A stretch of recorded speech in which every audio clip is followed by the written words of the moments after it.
He's so beautiful. As we all close our eyes and look inside our souls and ask Him to speak through me, love through me, share through me, so that tonight will be different than any other night of our lives.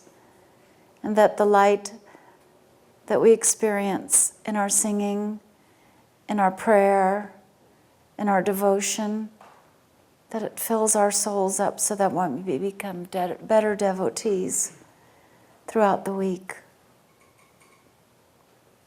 And we thank Him so much for this opportunity today, dear Lord, the Lord of the universe that resides in our souls. All names are yours. There's so many other places that we could all be here tonight, but you've chosen us to be here. So give us an opportunity to show us what we need to know and learn.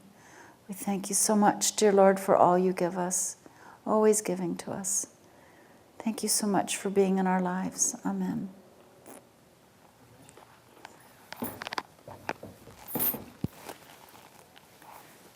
Faith Penn once said, if you're not as close to God as you used to be, make no mistake about who's moved. And I really do, every day, as you all do, I know you all do, I can see it in your eyes, ask our beloved Lord to guide us each day. May our words, thoughts, and deeds be sacred and pure. Let no harm come to us. Let us do no harm to anyone else, and guide us. His mission has begun and we're part of it. We have yearned for lifetimes to be part of it.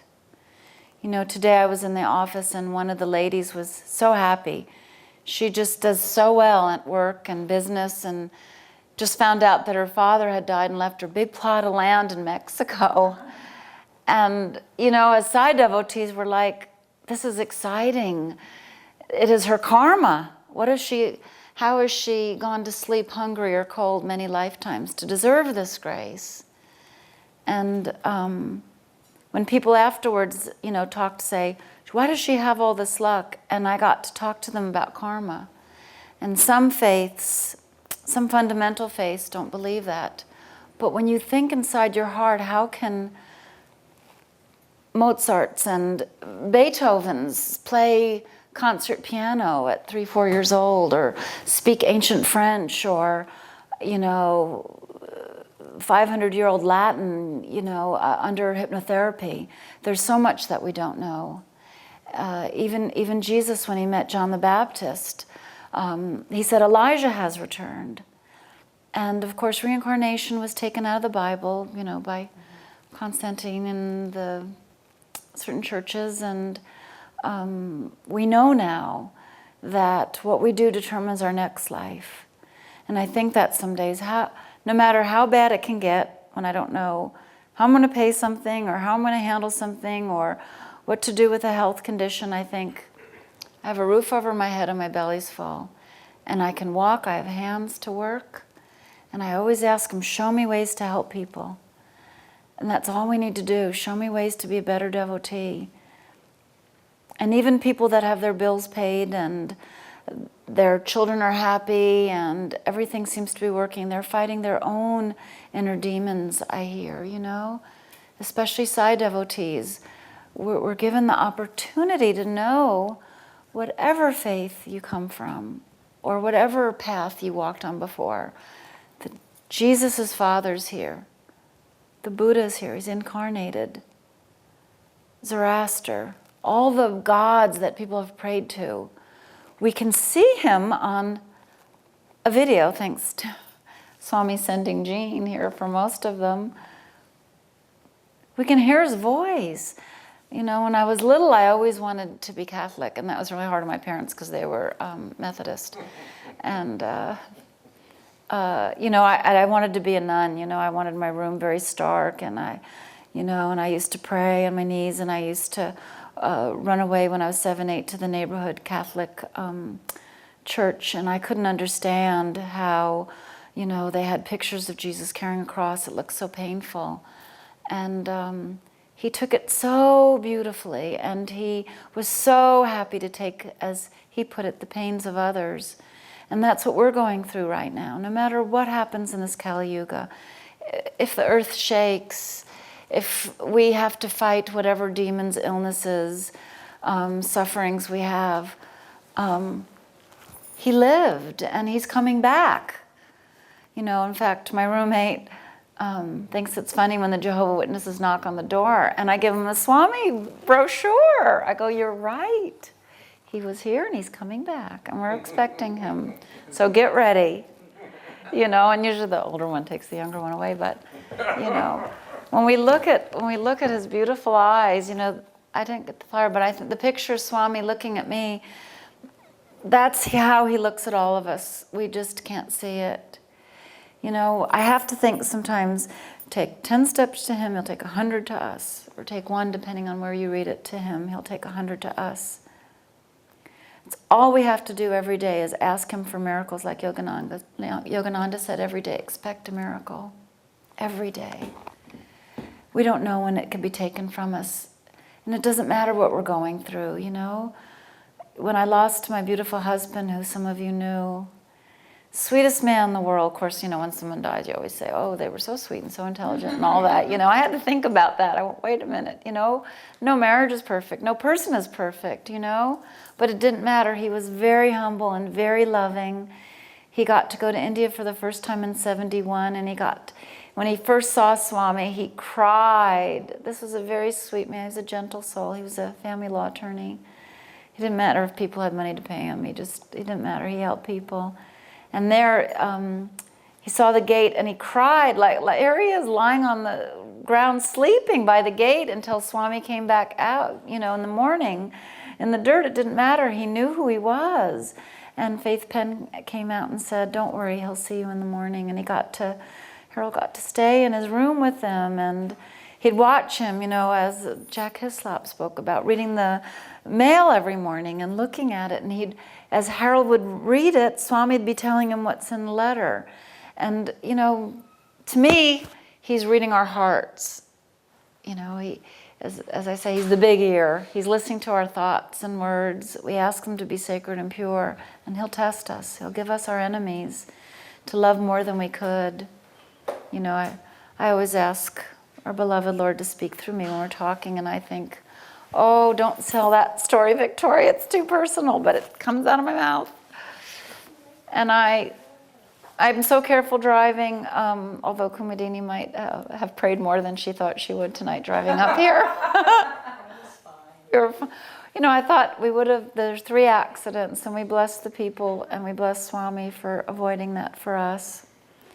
And when I went to one, I didn't go to the traffic school in time, so I had to go to court, and I thought, oh, Swami. And the judge was a commissioner, I guess, when the judge is on vacation, and he told people specifically, these are what you do, guilty, innocent, or traffic school. I don't want to hear anything else. So, of course, everyone had their excuses, and he kept saying that. And no matter what happened, you know, you could see him, and I kept praying for him, sending him love so that, you know, it wouldn't cause him stress on his body. And no matter what he said to people, he was Swami. I try to imagine him with Swami's hair and Swami's face and features. You know, that's what Swami says.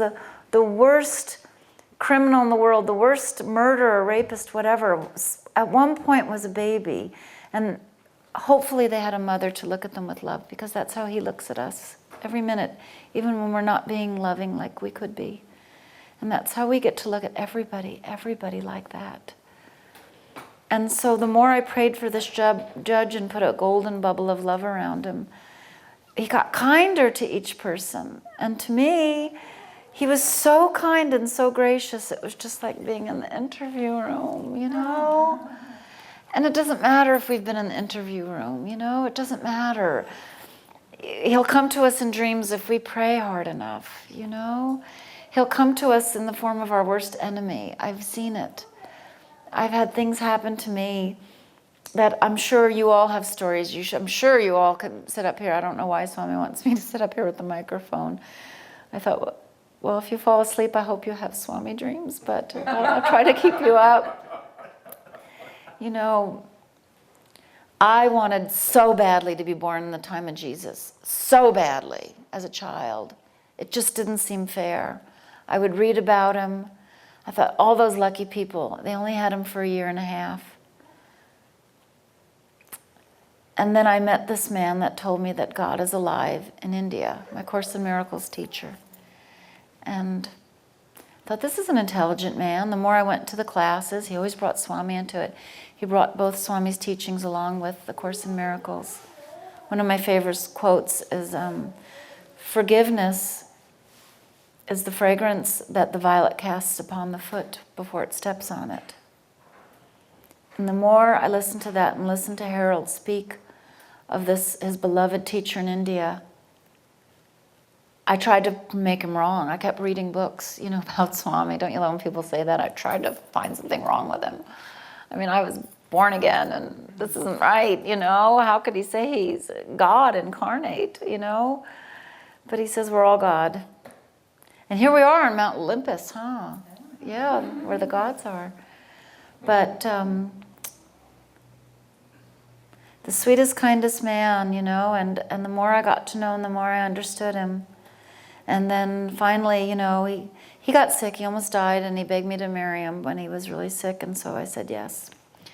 And then he got better 4 days later, so I had to keep my promise. I had never been married, I was 37. I said, never wanted to get married. Took care of my mom for years, and God bless her. And I said, well, if I ever got married, I would go to Nice on my honeymoon, because I love Nice. I got a chance to go there. And he said, no, we're going to India. And I don't know if you've ever heard me speak, so bear with me here for those that haven't. To me, India was like Tijuana. I thought, why do you want to go to India? The people are poor, and it's dirty, and it's hot. And so the first day, we get out of the taxi, and we're put into, he says, let's go get lunch. And I don't know where he is, and I'm with all these women by myself, in the Western canteen. And I sit at a table full of beautiful ladies from Iran. And this one lady looks up at me and says, right now I could be in Nice, but I'd much rather be here. It's the first person any yeah, and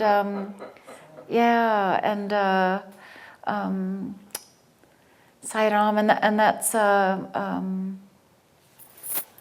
she wrote Love and Suffering. Nushin. Yes. And so she became my first friend. She said her father, knew the Shah, and they would always spend Septembers on their yacht and all that. And of course, they lost it all, and it didn't matter. And here she was living in India and so happy. And things like that kept happening. One guy in our group came back at an interview with Swami. He told him things that no one could have known, and he was shaking and sweating. And then I asked to do seva. I thought, well, I could work in the kitchen. There's something to learn. 4 different ways to cut a tomato, and and listen to the beautiful stories. I'll remind me to go back to some of them that I heard from people. That other people in the group, everyone has a story, and there's always a different point of view. There's times in interviews where people swear that's what happened, and another person in the room said, no, absolutely, it was something else happened, where people swear they saw a jewelry come out. Swami just pulled it out from under the cushion. The other people said, it came out of his hand. And I got to see that. And I didn't believe it. So here I am 5 feet from Swami in this one interview in 99, where he goes like this, and it was like Vaseline at the bottom of his hand, and this green ring just started forming out of it. And he looked right at me like, see? And then, and then he gave it to Silvio Talbot that lives not too far from here, that was the producer of The Beastmaster, I don't know if you ever saw The Beastmaster. At the ending, the hero always turns good. It was a show that was on like 15 years ago. Anyway, and he gave the man next to him the green ring, and he couldn't get it on his finger. And couldn't get it on. And then Swami said, doesn't fit. So he pulled it back. And he'd given it to first Silvio, and it didn't fit. And then he gave it to another man, didn't fit. And then he blew on it, and as he blew, it got bigger, bigger, bigger. And then he gave it to him, and it fit. And at that moment, I thought, that's my heart. You know, the more God blows on our hearts, no matter how much pain or how much we want to be mad at others, I think as women we get more angry with ourselves, you know. One of the things I love to do, no matter what, I pray Swami gives me time, is spend a couple hours in these 3 convalescent homes. It's the funnest place to be. You know, I go twice a month. I get to go tomorrow. And these people that, usually they say memory loss is from worrying. Why fear when I am here, when God is here, he says. And here, I can talk to them about God. I can sometimes tell them about Swami. And in that minute, they're lucid and they're listening. And in that minute, I'm telling me what I need to know, that no matter what happens, if I'm ever in that situation, have I lived life the best I can, each one of us. The angels, Swami said, wish they could have human birth and be in bodies so they could work off their karmas. And we get to every day we get to ask Swami, who can I make a difference with? Whatever your work is, wherever you work, if you work in IT, that's your river that you go. You're the sadhu that goes to worship there and serve others and wash their feet like Jesus did. I think with Harold, the lessons I had, especially when he got sick, he had 3 strokes in 3 years. And he loved the Lord so much. You know, he learned, you know, it was hard for him in the work he did. Sometimes no matter what he did, people, you know, weren't happy with the outcome, like anything that we do. But he always had faith. He used to go to court and he'd say the Gayatri, and the judge would say, you know, he couldn't understand how the opposing attorney, they got along, or the couple getting a divorce would shake hands and many times have a date that night, you know, for the sake of the children, even though they were getting a divorce, but they realized they could work beyond it. And I think going to a puja party, the first time, when I asked how I could do service, I ended up typing for Dr. Chandragupta, who was a doctor in the General Hospital. And he would come home every night and just write all these notes. And so I got to type on this like 1940s typewriter and type up the book. And it was Veta Ravanisha, Secrets of Creation Revealed. If you can get it, it's amazing. Some centers are doing it as a study circle. And Joy Thomas, for those that have read her books, said it was Genesis. But he'd come in, people would come to his door, you know, praying for him to ask Swami for an interview, and they'd be on all fours with arthritis, this one woman, years and years of arthritis. And he said, I can't do anything, it's up to Swami, it's your prayers. And one day she did, and she walked up on her hands and knees on the veranda, and then Swami had her sit, and he rubbed vibhuti on her legs for like 45 minutes over her sari. And she got up and walked, and I'll never forget her face. She was so happy. She was so happy. All of us, I would think, can walk. How lucky we are. She was so happy to have that gift. And here I didn't believe that this little man in India could be an avatar, let alone a holy man. And all these things kept happening every day. And when you find it, you'll probably all have your stories when you realize that he is who he says he was. Then I cried for hours. Why did I deserve this grace as I prayed to be with Jesus? The first time I had the interview, that was 1997, and it was October, and I can't think. The holiday where the Festival of Lights, Deepavali. And he was on the stage, and they had a fire in the Punachandra, and he was going like this and saying the prayers. It was so beautiful. And all these sparkles kept coming out of his hands. I was probably where the pillow is over there, where the box is. And I'm watching these little jewels, little tiny chips of diamonds, look like rubies, sapphires, and topaz, just coming out of his hand. And the woman next to me said, all the bad things that you've ever done, throw them to the fire. You know, like every fire I see, in my life now, I see a fire, I see a flame, I throw all my bad thoughts I've ever had. You know, I tell people when you're like they're scrubbing their car, you know, when I see a cleaning lady or in a restaurant or a public restroom, I thank them and I say, you're scrubbing away all your bad thoughts and words and deeds, you know? All the bad things that have ever been done to you, you're scrubbing them away, you know, and it makes them happy.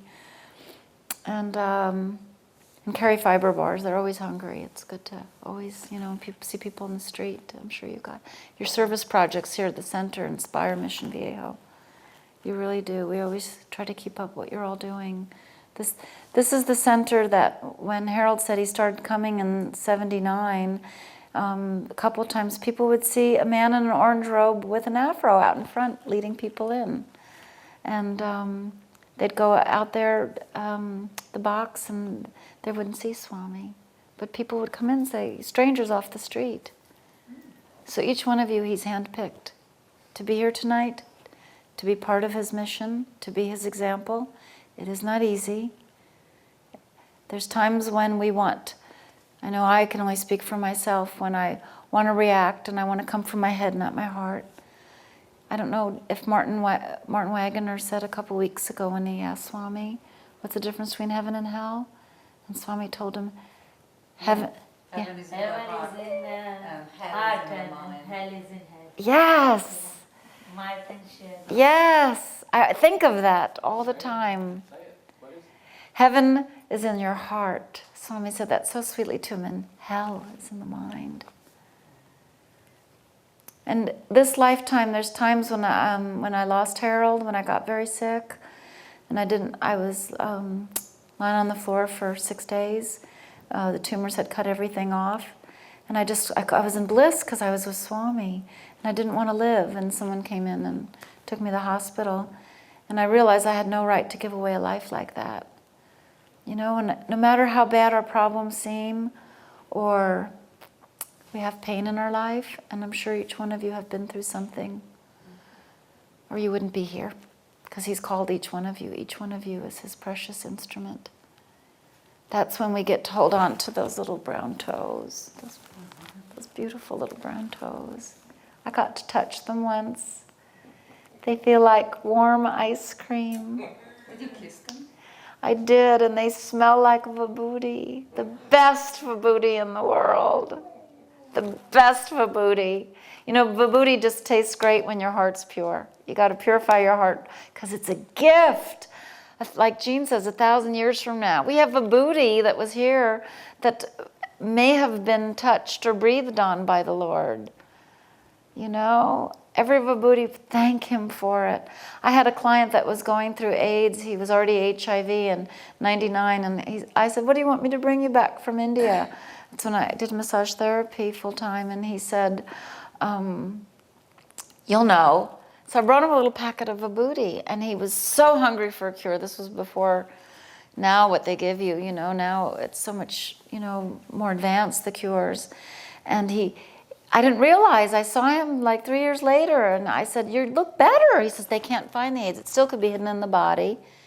He said, I prayed so hard to Swami. I gave him a picture, Swami. I said, this is my God. You find your God. You pray to him, and you just put a little on your tongue, and you think of him, and you offer it to him.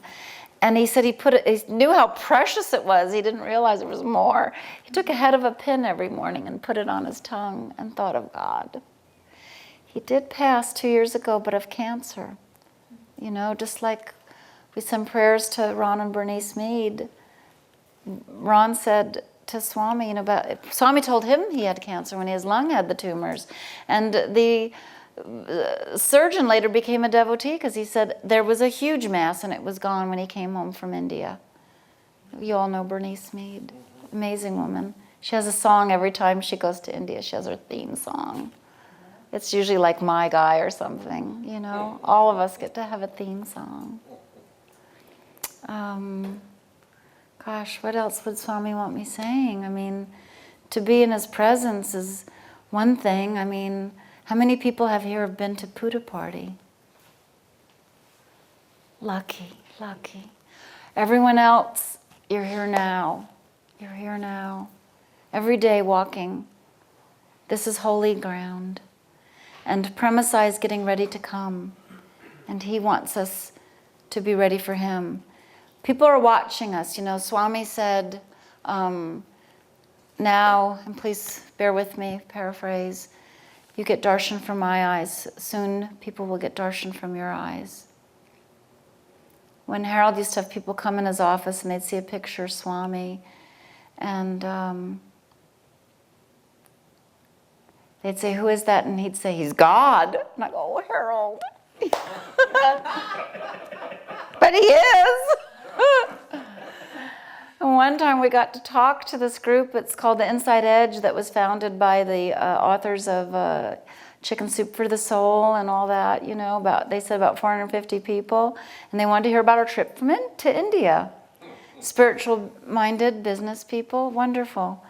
And I said, well, what should I wear? Harold said, wear sari, of course, you know, came back from India. And he wore a suit and he had a ring that Swami had manifested.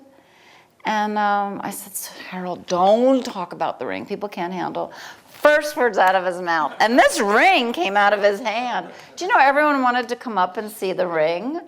Like Swami had obviously wanted that to come out. You know, I mean, that's what amazed me. That interview, I saw this woman in the front row. Swami came up to her and said, how is sister? And then he looked up at us so sweetly. He was so proud of her sister. He said, sister loves Jesus. Sister's in medical school. She'll be a great doctor. He said, I will make something for sister. And he went like this, and this chain came down with a cross with Jesus on it. It was about this big, and it was hot. And she just started crying. And I thought, I saw that. There's no chance when people say that he's a magician or, you know, that it's just trick eye or something. I saw it pop out like here, you know. Why did he give me that opportunity to see that? And he says anyone can do that. He told Lightstorm, Johnny Moncalasu, anyone can manifest things. We can manifest our dreams if our heart is pure. If we ask our beloved Lord, the indweller in our soul, if we get that we are God, just for a second, close your eyes. Just for a second, feel the ground on your feet. Feel the clothes on your body. Breathe the air. Now tell yourself, you are God. I am God. I am no different than God. I am God. I can do anything I want. I can live this moment in eternity because it's just a play that we're acting. Thank you, everyone. Thank you for being here. I don't know if you have any more questions. How much time do you have? We've got time, but you know, you went through some very serious troubles when Harold passed. You know, and how did being with Swami help you through those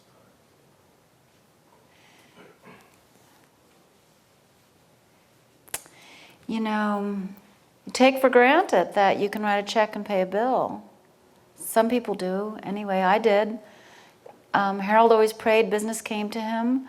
I ran his law office in the daytime, and I did massage therapy at night and weekends. And we worked weekends.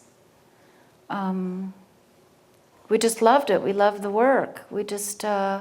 He was my partner. I had been a paralegal in New York and loved helping his clients. They were amazing. Some of them taught us how to love them more, that's for sure, you know. Yeah, I mean, some of them were painful experiences. But when all of a sudden he goes into hospital with a stroke and he can't speak, and you just keep praying and you remember that Swami brought 19 people back from the dead, and I said, he'll be the 20th, you know, we can do this, we can do this. And saying the Gayatri every day, and, you know, the nurses and doctors, it all was part of his plan, there's no doubt about it. The devotees that came to visit him, your brothers and sisters in Sai centers, shame me about faith. They prayed for the nurses and doctors. They brought food for the nurses and doctors. They'd do candlelight vigils outside the hospital when they couldn't get in at night. So many people sent flowers that we would deliver them in the hospitals to people that didn't have flowers or cards. You know, when you go in hospitals and you see those people, they look so grumpy or sad. Those are the people that you bring them a gift, and we told them that they were voted patient of the week by the nurses, and they would be so happy. You know, faces that the muscles aren't used to smiling, they kind of made us smile. You know, Wow. and That's a great. they came and sang. You know, I thought, oh, I don't know about the Indian bhajans. You know, it's a Catholic hospital. And the nurses would say, well, we're a little upset with you. I go, is this singing too loud? And they go, why do you close the door? So we'd sing and they'd come and visit. And then he got better and he learned to walk with a walker. And then a year later, he had to learn to talk again and eat through a tube. And then a year later, another stroke. You know, you know, I said, Swami, just give me the strength. Whatever we have to go through, just give me the strength. And he hadn't paid he didn't have the money to pay the insurance. And before the first stroke, and I found all these bills on his desk in a file because he had been having terrible migraines, terrible headaches. In the morning, the doctor asked him, I heard him outside the door from 1 to 10:10. He never complained ever. You know, and then at night he had migraines. And when he got sick, I found all these migraine aspirins and everything. I never knew that he was taking. He never said a word. He was always so happy. He took his vibhuti. And so I called up that next morning and asked them to please reinstate his insurance. And they said, absolutely not. And I prayed so hard to Swami. They didn't know yet, I don't think, that he had the stroke. And I said, please, Swami, please reinstate the insurance, because I knew that it would take everything, a stroke, intensive care. I said, you tell me what you want me to do, let me pay the karma another way. And she said, you know what, I'll tell you what, I don't ever do this, but if you have a credit card, we'll go ahead and reinstate it. You know, those little miracles that I know I owe him for, that was a gift. And then the second stroke, and then he was in a wheelchair and he couldn't talk. But he still loved with his eyes, he still came to the conference. He tried to talk, he tried to communicate, and it humbled him, it made him closer to God. And I know the last 78 days for the third stroke, when he could only look up for yes and down for no, you know? Any one of us, I hate to say it, in this room could go through that. Are we prepared to spend 78 days or more or less in pain where we can't communicate? Or those people trapped under buildings and earthquakes. I hate to be depressed, but I say that to myself every day, no matter what we're going through. You know, we can do this. There's stuff we can sell, there's stuff we can help. I'm learning that in my life. You know, somehow we can renegotiate our debts. We can keep a roof over our head. We can help other people if we have extra money.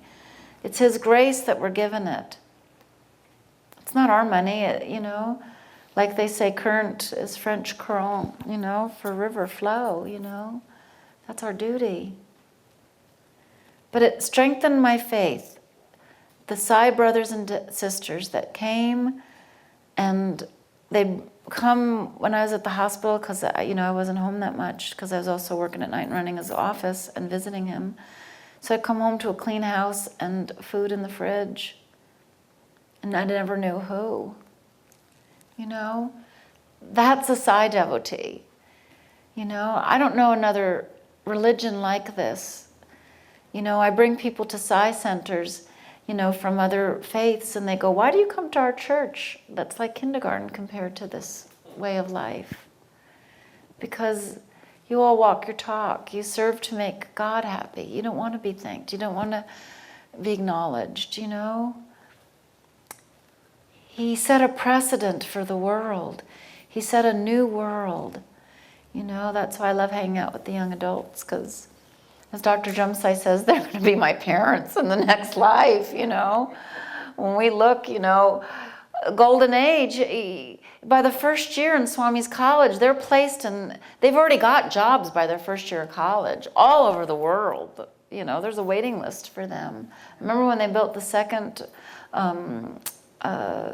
the big hospital in Bangalore, and we had a tour while it was being built, and the man that's in charge of the billing said to set up the computer system, they took bids, and he got the bid. He was so happy to do a hospital, and he wasn't even aware of Swami's mission, and the bid was $35,000, and he got the bid, and the Sai devotees refused, they paid him.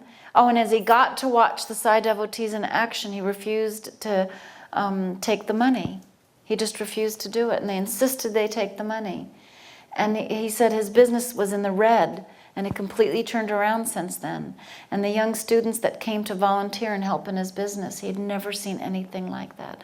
And that's who'll be running our world when Premasai is here. And that's the standard. And, Kasturi said in, I think, 71, Swami be separating the wheat from the shaft.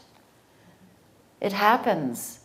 Sai centers have had, incredible opportunities to grow, to question his teachings and to go through them. And he keeps us that keep pure in our hearts, no matter what name we call him. That's the gift that we have. To know the Lord, he gets us through everything. When Harold, I finally, we can leave our bodies when we want to. And Christmas morning I said, what do I give you for Christmas? And he kept looking up like that. He kept looking up. And I said, no, you can't go. I don't want to let you go. I said, Swami sent us two people. You tell me what to do. And within like seconds, the nurse and doctor said, can we talk to you in the hallway? And he sent them. Swami will always send us. I always ask him, give me a sign. Give me 3 signs. And he always gives it to us. It'll come. If you tell him, like those women in the interview room used to say, send my daughter a husband. For those of you in an interview, they're like yelling at him, and he always did. He never lets us down, but it might not be what we want. It might be what's good for us to grow and learn this lifetime.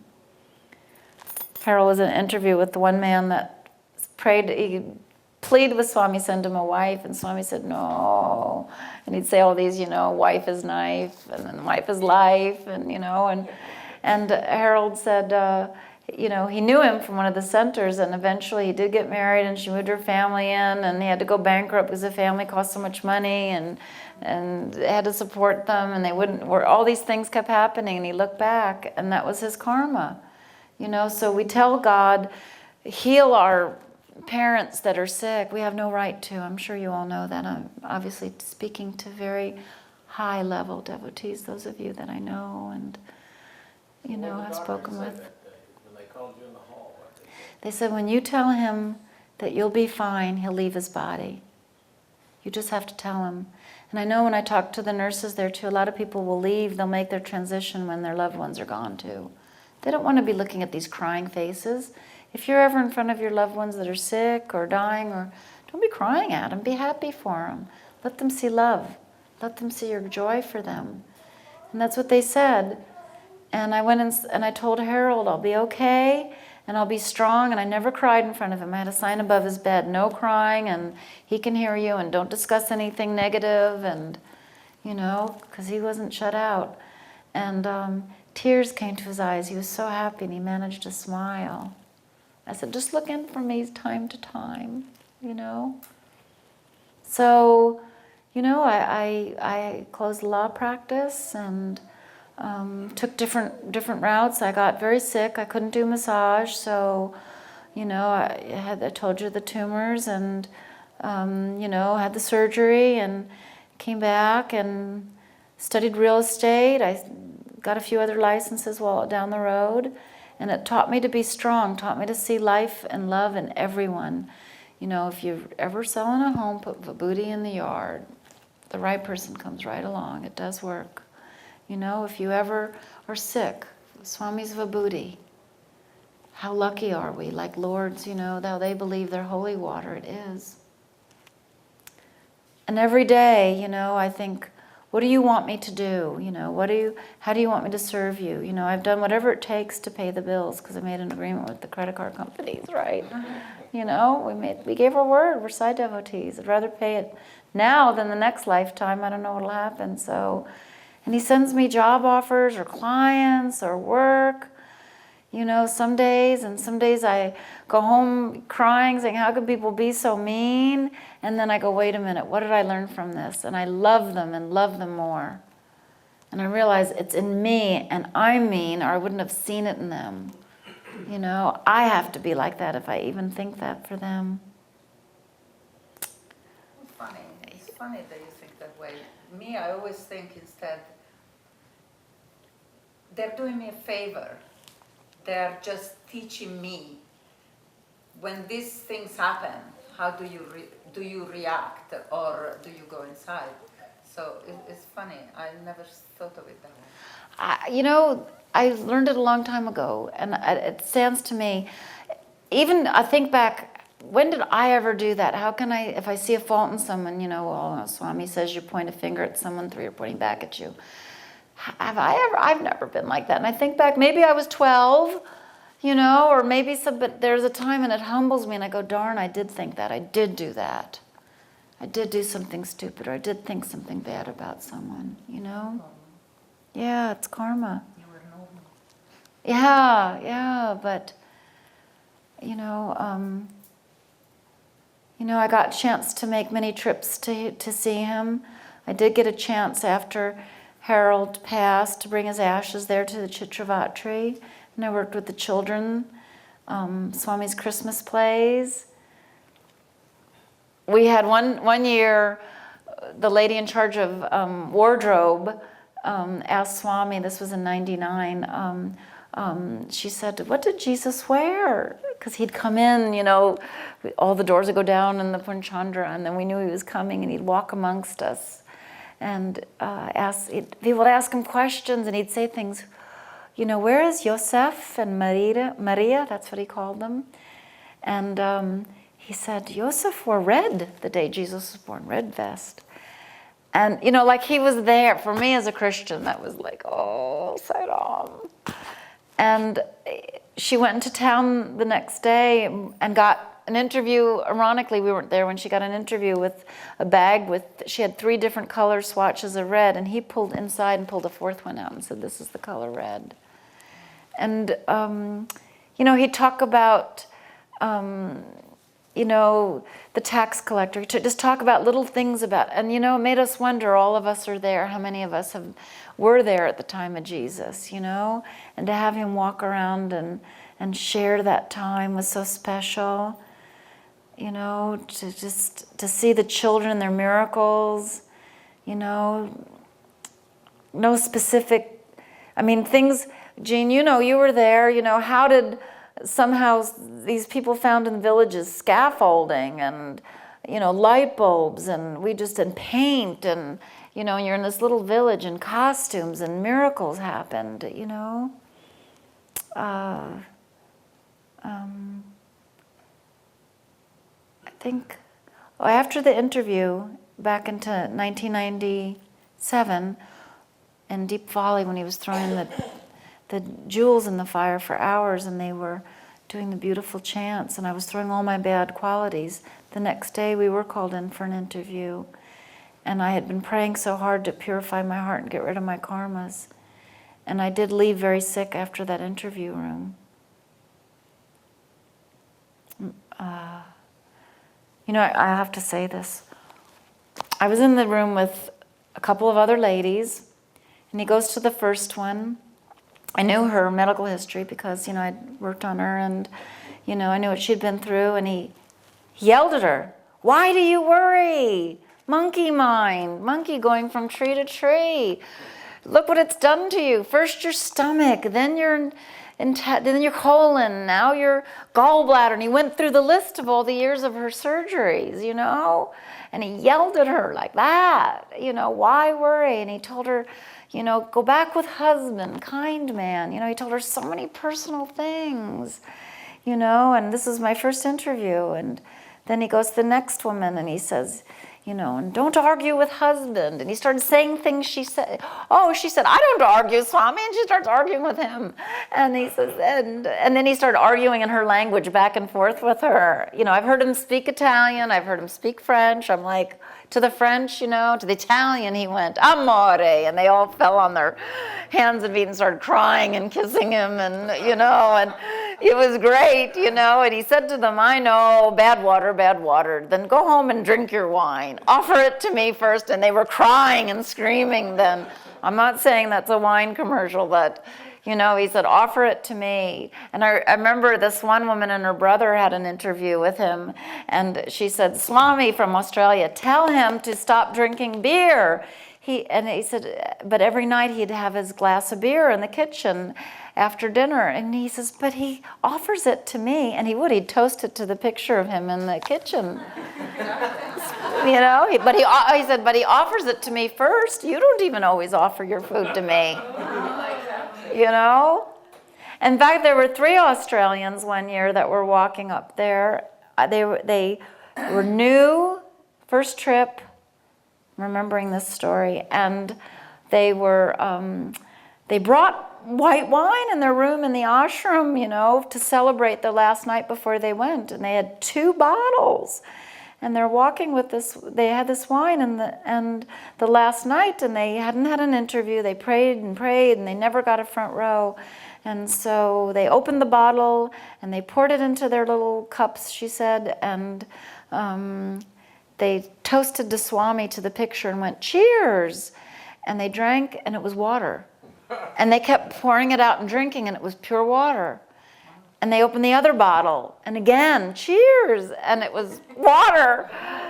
So it was so cute when we were doing vegetables the next day, because they had an interview and everyone was around them, and not interview, but Swami, they saw him in the front row. The Swami turned around and talked to them, and they said, what did he say to you? And the 3 men looked at us and said, he walked past us and ignored us, then he turned around and went, cheers! Little ways that he'd open our hearts, Like all our food. He said, if you have a problem with any addiction or smoking, whatever, offer it to God. Say, share this with me, or too much sweets or anything bad. Offer, share this with me. And he takes it away. There's so many stories like that, He takes it away. I think, I don't want to share my cheese habit with you, Swami, and he takes it away. He took it away. I can't be bothered by it now, So, I was going to have someone in my car last night that loves to eat meat, and I thought, oh, Sairam, marine and all that meat and beef and, and it's like, oh, you could smell it, and he always wants to stop through a drive-through, him and his wife are looking for a house, and I said, okay, Swami, you give me the strength.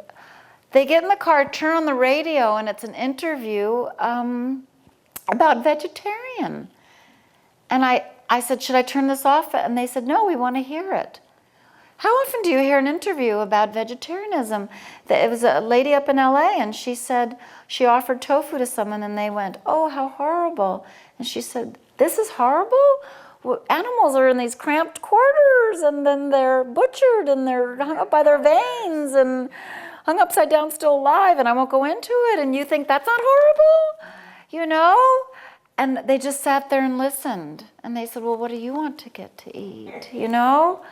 Like Swami put that there. I didn't have to say anything, and I kept putting vibhuti in the car, and I go, and the woman was saying, my uncle's vegetarian, I swear, he could not take a shower for 3 days. He never smells, He doesn't have that smell in him, it's like offer it to Swami, offer that little, whatever that craving is, just say, eat it with me, Did I vacillate too much? Where did I leave off? Wonderful. Just wonderful. That's it, yeah. Those are the days. I look back and I think, no matter what happens, I saw those things, I heard those things.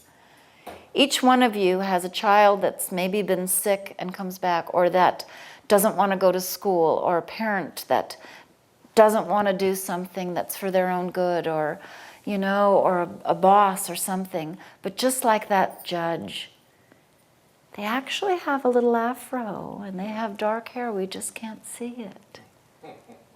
Yeah, Sairam. Thank you again. Thank you. Thank you. Okay.